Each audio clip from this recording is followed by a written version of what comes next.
Men hozirgilacha nima uchun yuzini botoks qilib, labini ishirib, qovog'ini oldirishini endi tushundim. Ular shunchaki qarilikka tan olgisi kelmaydi.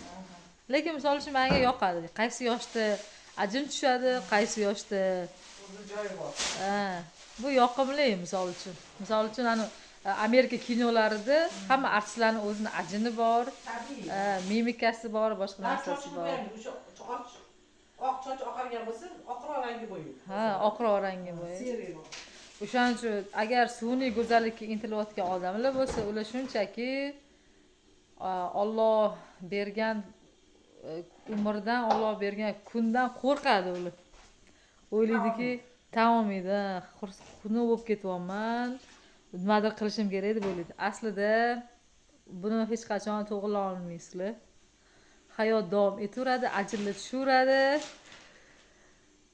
Qaytanga doda buvi bo'lish hammaga nasib qilsin. Shu o'zinglar qanday bo'lsanglar shundayligicha yaxshi ko'ringlar, birovlar uchun emas.